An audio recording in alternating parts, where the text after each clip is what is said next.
I believe Albert Einstein said it pretty well when he said the world is not a dangerous place because of evil, but because of those who look on and do nothing. And America that I grew up in has never been a country that's looked on to evil and done nothing about it. We've always been at the tip of the spear. We have always led the charge against evil. That's what our history is. When the world has needed aid, or when the world has needed help against some sort of oppression, America is who they turn to. Because the world has always known that we don't run, and we don't hide, and we don't negotiate with terrorists.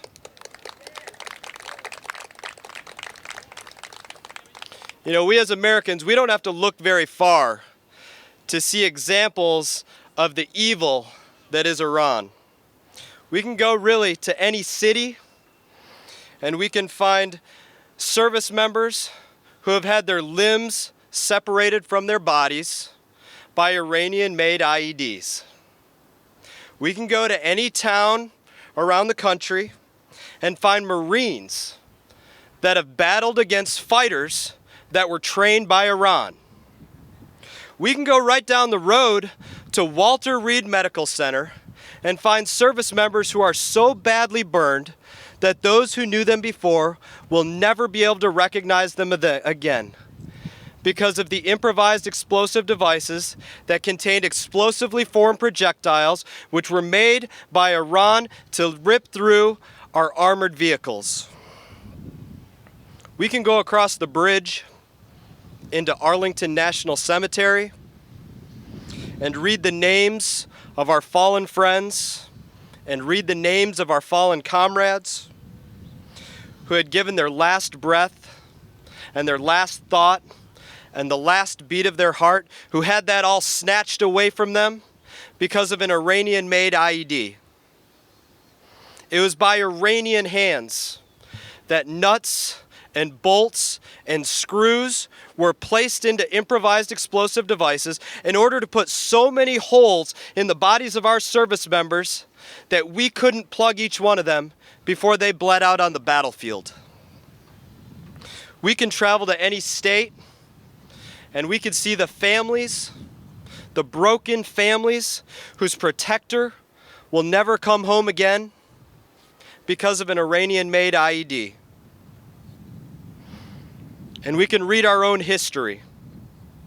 We can read the history of the 52 hostages that were held by Iran from 1979 to 1981.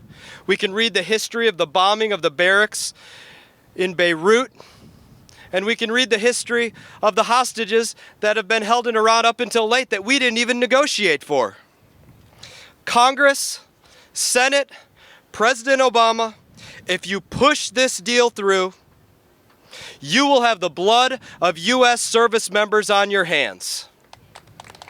This deal condones the killing of U.S. military personnel through their proxies, and it enables the future killing of men and women who selflessly defend this country. The defenders of this country defend it by a warrior ethos. Our ethos is to always place the mission first, to never accept defeat, to never quit, and to never leave a fallen comrade. And I'd like to ask President Obama, where is your warrior ethos, President Obama?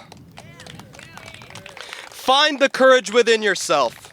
Stand up for what is right and defend your country the way every U.S. service member defends you on the battlefield without regard for personal gain.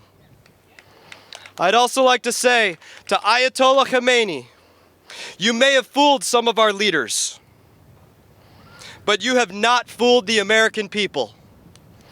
We have the common sense to trust that you will continue to do exactly what you have done for the last 35 years, attacking the United States of America wherever it is that you can.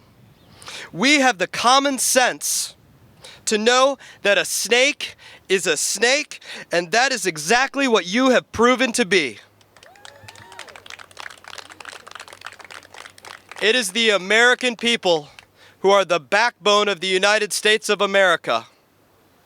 And we are a country of the people and by the people and for the people, and the people of the United States of America will not stand for this deal. I think the reputational damage has absolutely been done already. You're talking about an administration that has proven they're willing to sit at the table with terrorists that have been attacking the United States of America for the last 35 years. If you don't call that damage, I don't know what you would call it.